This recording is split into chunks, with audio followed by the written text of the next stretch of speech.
Sorry Tamilselvan. As a chief செக்ரட்டரியா என்னுடைய 30 வருஷ சர்வீஸ்ல அரசியல்வாதிகளை இப்படித்தான் பார்த்திருக்கேன். நான் அன்னைக்கே சொன்னேன், நீங்க உங்க உணர்ச்சிகளை கட்டுப்படுத்திக்கணும்னு. நீங்க ரொம்ப அவசரப்பட்டு உணர்ச்சி வசப்பட்டுட்டீங்க. கொஞ்சம் அட்ஜஸ்ட் பண்ணி விட்டு கொடுத்துருந்தீங்கன்னா.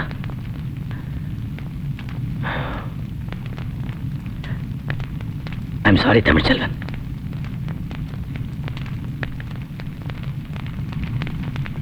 முன்னூத்தி 60 IAS அதிகாரிகள் ஒருத்தரா இருந்து நானும் போராடி பார்த்தேன். முடியல. வேலையை தூக்கி எறிஞ்சிட்டேன்.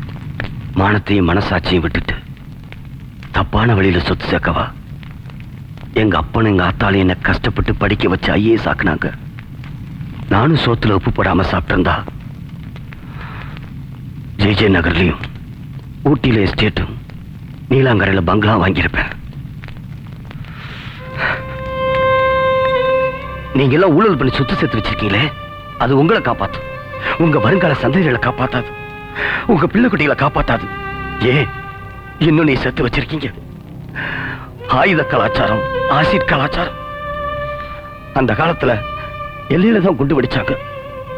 இப்ப வீதிக்கு வீதி குண்டு வெடிக்கிறாங்க. நாளைக்கு வீட்டுக்கு வீடு குண்டு வெடிப்பாங்க. நாமெல்லாம் அரசாங்க அதிகாரிங்க. எந்த அதிகாரிக்கு இல்லாத ஒரு தனிச்சிறப்பு IAS IPS இருக்குன்னு இந்திய அரசியல் சட்டம் சொல்லுது. ஏன் தப்பான அரசியல்வாதிகிட்ட இருந்து உங்களையும் மக்களையும் பாதுகாத்துக்கிறதுக்கு. ஆனா நீங்க உங்களையும் மந்திரிகளையும் பாதுகாத்துட்டீங்க, மக்களை பாதுகாக்க தவறிட்டீங்க. நீங்க ஊழலுக்கு கோடு போட்டீங்க, மந்திரிங்க ரோடு போட்டாங்க. இன்னைக்கு சுடுகாட்டில இருந்து கோட்டை வரைக்கும் ஊழல். இதுக்கு அரசியல்வாதிகள் மட்டுமா காரணம்? இல்ல, மக்களோட வரி பணத்துல IAS IPS படிச்சோம், சம்பளம் வாங்குறோம். ஆனா நீங்க அந்த மக்களுக்கு என்ன செஞ்சீங்க?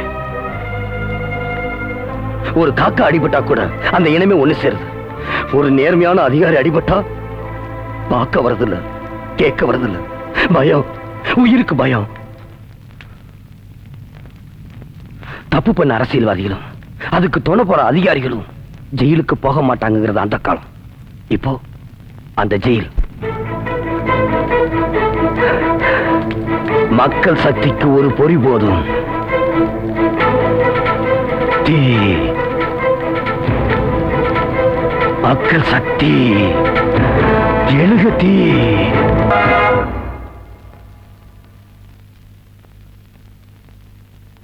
இந்த IAS IPS எல்லா பயல்களும் ஒண்ணு சேர்த்துட்டானுங்களே சார்.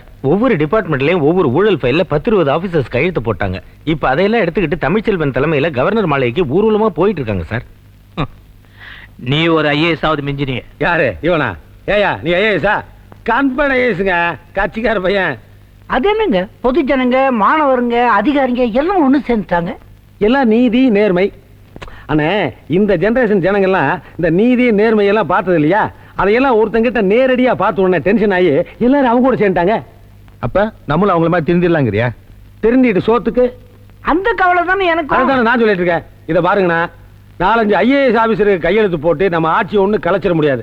தென் மாவட்டங்கள்ல இருந்து 500 பேர்த்துக்கு கொண்டு வந்து ரைஸ் மில்ல தங்க வச்சிருக்கேன். அவனுக்கு விட்டு ஒரு 50 ஆட்டோவை கொடுத்து அனுப்பிச்சோம்னா கூட்டத்தையே கலீஜ் பண்ணிடுவானுங்க.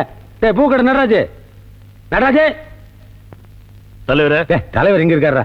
இதை பாரு, தமிழ்ச்செல்வன் கவர்னர் மாளிகைக்கு ஊர்வலமா போயிட்டு இருக்கான். நீ என்ன பண்ற? நம்ம பசங்களை எல்லாம் கூட்டு போய் அந்த கூட்டத்தை. கவலைப்படாத தலைவரே, எல்லாத்தையும் கலீஜ் பண்ணிடுறேன்.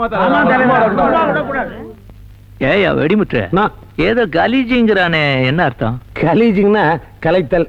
தமிழ்ல புது வார்த்தை கண்டுபிடிச்சிருக்கோம், வெடிமுத்து தமிழ். பெரிய போலவன் மூஞ்சப்ப.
வளையல் உடையாம இருக்கிற வரைக்கும்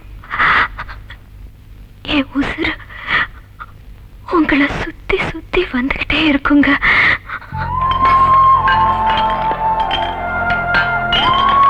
அரசியல்வாதிங்க பேசுற ஆசிட்டை விட ஏழைங்க சிந்துற ரத்தத்துக்கு சக்தி அதிகங்க. அகிம்சையும் பலமான ஆயுதங்கிறத நிரூபிக்க உங்களால முடியும். உங்களால மட்டும்தான் முடியுங்க.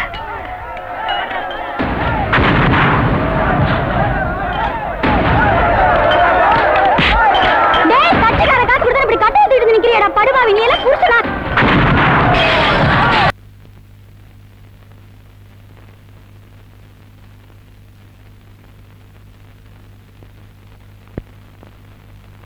உங்களுக்கு எங்களுக்கு என்னையா சம்பந்தம்?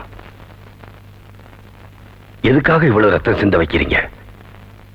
ஏற்கலப்ப வச்சிருந்தா அவன் விவசாயி, ஸ்பானர் வச்சிருந்தா அவன் தொழிலாளி, சைக்கிள் செயினும் சோடா பாட்டிலும் வச்சிருந்தா நீங்க யாரு? அடியாள். யாருக்கு? ஊர் பணத்தை கொள்ளையடிச்சு வச்சிருக்க உங்களுக்கு. எங்க அப்பா மேல குண்டு வீசி கொண்டாங்க, என் மனைவி மேல திராவகம் வீசி கொண்டாங்க. அதுக்காக மட்டும் நான் கையில விளக்கேந்தி போகல. உங்க குழந்தைங்களோட எதிர்காலத்துக்காகவும் நம்ம தேசத்துக்காகவும் நியாயம் கட்டு போறோம். அடிங்க, எவ்வளவு வேணுமாலும் அடிங்க. எவ்வளவு ரத்தம் சிந்த வச்சாலும் நாங்க திருப்பி அடிக்க மாட்டோம்.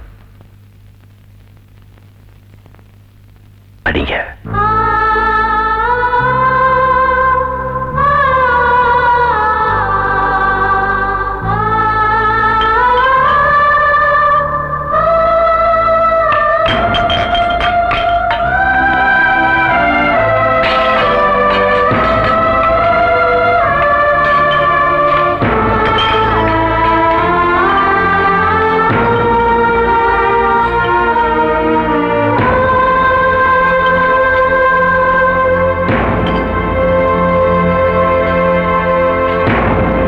யாரு? பூக்கடை நடராஜனா? எது நம்ம ஆளுக்கு பூரா அங்க சேர்ந்தாங்களா? இதுக்கு எதுக்குடா செல்லார் போனேன்? வெயிடா நாய். நம்ம ஆளுக்கு பூரா தமிழ் செல்வம் கூட சேர்ந்தாங்களாமா? எப்படியா எப்படியா எப்படின்னா இப்பவே பின்னாடி நின்று பாதி பேருக்கு காண ஓட்டானுங்க. வெடிமுத்து, நீ இது வரைக்கும் எந்த காரியத்தையாவது சக்சஸ்ஃபுல்லா பண்ணிருக்கியா? அடியாளுங்களை அனுப்புறேன், அந்த நாய்ங்கெல்லாம் அவனோட சேர்ந்துட்டானுங்க. அந்த சைக்காலஜி தானுங்கண்ணா எனக்கு புரிய மாட்டேங்குதுங்கண்ணா. இப்போ காந்தி பின்னாடி ஜனங்க போனாங்கன்னா அதுல ஒரு நியாயம் இருக்குங்கண்ணா. காந்தி பின்னாடி கோட்சேவும் போற வெள்ளைக்காரன் போறானுங்கண்ணா. அதுதானுங்கண்ணா எனக்கு புரிய மாட்டேங்குது. வெடிமுத்து தத்துவம் பேசுறியா? தலைவரே, அந்த ஐபிஎஸ் ஐஏஎஸ் அதிகாரிங்க எல்லாம் ஒண்ணு சேர்ந்துக்கிட்டு நம்ம மேல ஊழல் புகார் கவர்னர்கிட்ட கொடுத்து நம்மள கலீஜ் பண்றதுக்கு முன்னால அவங்களாலதான் ஊழல் மலிஞ்சு போச்சு, நிர்வாகம் சீர்குலைஞ்சு போச்சுன்னு அவங்க மேல நாம ஒரு மகஜூர் கொடுத்து கலீஜ் பண்ணிடுவோம். என்ன யாரு? எப்படியா முடியும்? ஏனுங்க முடியாது. இப்போ நாம ஒருத்தனை அடிச்சு போறோம்ங்க, ஆனா அவனுக்கு முன்னாடியே போலீஸ் ஸ்டேஷன் போய் அவன் தான் நம்மள அடிச்சு போட்டான்னு கம்ப்ளைண்ட் கொடுக்கறது இல்லையா, எஃப்ஐஆர் போறது இல்லையா? அந்த ஸ்டைல் தானுங்க. சரி, ஃபைல்லாம் ரெடி பண்ணுங்க, புறப்படு. வாங்க பாஸ்.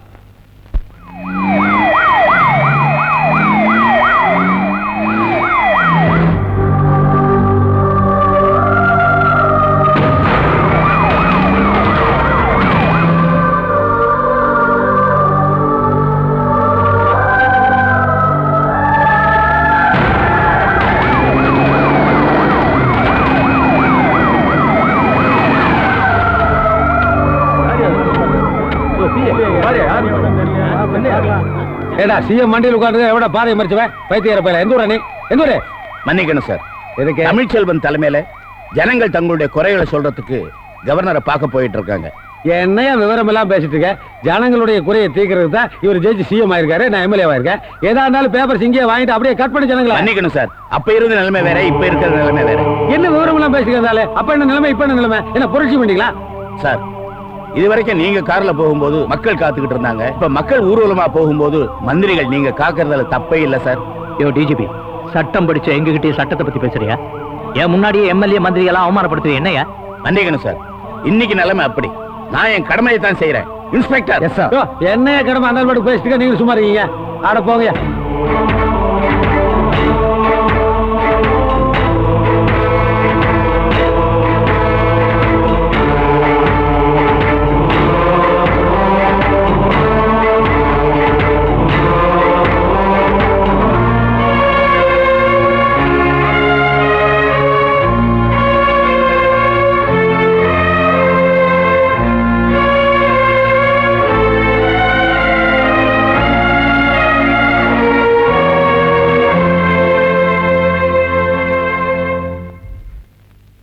तमिल चेल्वन उखारुंगो बैठिए उखारुंगो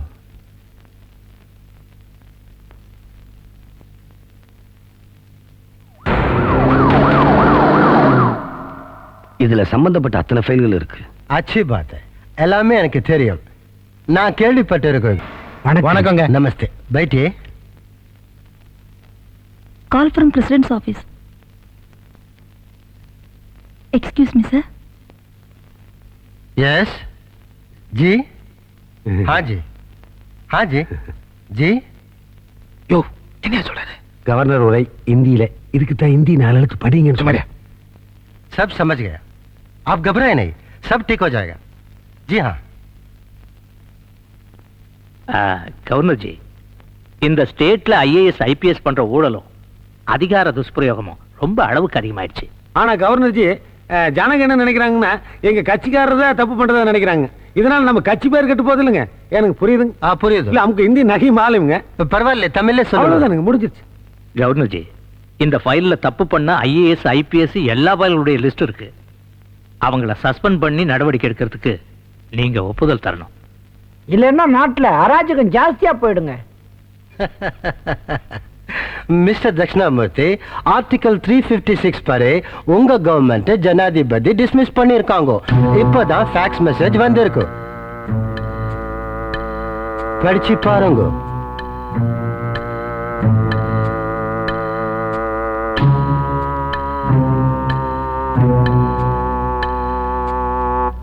வெல் மிஸ்டர் தட்சிணாமூர்த்தி, நீங்க கரப்ஷன் மட்டும் பண்ணியிருந்தா கூட பரவாயில்ல, குற்றத்தை குறைக்கும்.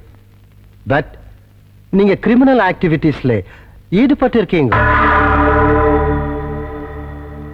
வெல் நீங்க எல்லாம் உங்க பவரை யூஸ் பண்ணி கொலை பண்ணது சிபிஐ ப்ரூவ் பண்ணி இருக்குது. It's very well proved. இதையெல்லாம் நாங்க பண்ணோங்கிறதுக்கு என்ன என்ன ஆதாரம் இருக்கு கவர்னர்ஜி? அதையெல்லாம் சிபிஐ கோர்ட்ல ப்ரொடியூஸ் பண்ணுவாங்க. கவர்னர்ஜி அப்ரூவரா மாறினா தண்டனை குறையுங்களா? அப்புறம் எதுக்கு கோர்ட்டு? வெடிமுத்து நான் எதுக்காக இருக்கேன்? ஏனுங்க இது தமிழ் செல்வம் கொடுத்த ஊழல் பயில் தானுங்க. எஸ் இதே மாதிரி 4-5 பயில் நம்ம வீட்டில் இருக்குதுங்க. இவர் சிஎம்ங்க 6 லெட்டர் பேர்ல கையெழுத்து போட்டுருக்காருங்க. அவர் வந்துங்க அவர் பிள்ளை தானுங்க நம்ம பையனை கட்டிக்குதுங்க. இவர் 12 லெட்டர் பேர்ல கையெழுத்து போட்டுருக்காருங்க. அப்பவே நான் சொன்னேனுங்க தேதி போடாதீங்க மாட்டிக்கோன்னு. அவர் டைம் போறாருன்னு. இது கால்நடைங்க, இது ஒன்றும் பெருசா இல்லைங்க. ஆடு மாடு பிராய்லர் சிக்கன் எக்குங்க. யோ வெடிமுத்து, யோ எக்ஸியம் அதான் கலைச்சிட்டாங்களே, அப்புறம் என்ன சவுண்ட் விடுறேன்? இது பாருங்க, நீங்க பண்ண அயோக்கியத்தனங்களுக்கு எப்படி 10-20 வருஷம் உள்ள வச்சிருவானுங்க.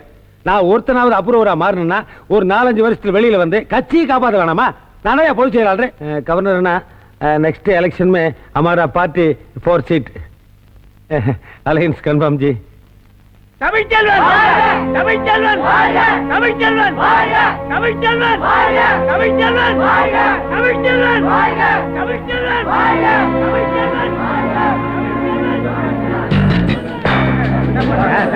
கைது செய் கைது செய் கைது செய் கைது செய் ஊழல் சொத்துக்களை கல்லுங்கல்லும் வீசுறானுங்க.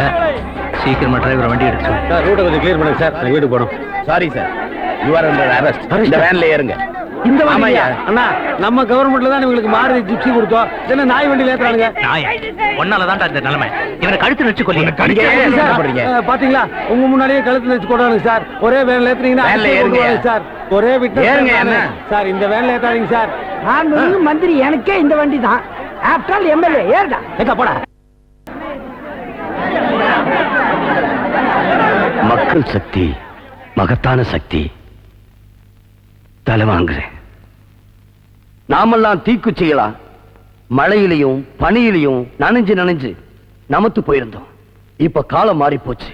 இது நாள் வரைக்கும் சாதி சண்டைக்கும் மத சண்டைக்கும் கலவரத்துக்கும் தீ மூட்டத்தா தீக்குச்சிகளா பயன்பட்டோம். ஆனா இப்போ ஒரு சமூக மாற்றத்துக்கு, ஒரு ஊழல் சாம்ராஜ்யத்தை அழிக்கிறதுக்கு நாம பயன்பட்டிருக்கோம். அதிகாரிகளே, அரசாங்க இயந்திரத்தை சுத்தும் பல் சக்கரங்கள்ல ஒன்னா இருக்கிற ஐஏஎஸ் ஐபிஎஸ் அதிகாரிகளா சிந்திக்க வேண்டிய காலம் வந்துருச்சு. நமக்கு இருக்கிற அதிகாரம், வசதி, கௌரவம் இதெல்லாம் போதுங்கிற முடிவுக்கு வந்துடக்கூடாது. மக்கள் காசை கொள்ளையடிக்கிற அதிகாரிகளை அடையாளம் காட்டணும். என் மக்களே, இது நாள் வரைக்கும் தூங்கிக்கிட்டு இருந்தீங்க. இப்பதான் முழிச்சிருக்கீங்க. மறுபடியும் நீங்க தூங்குனீங்க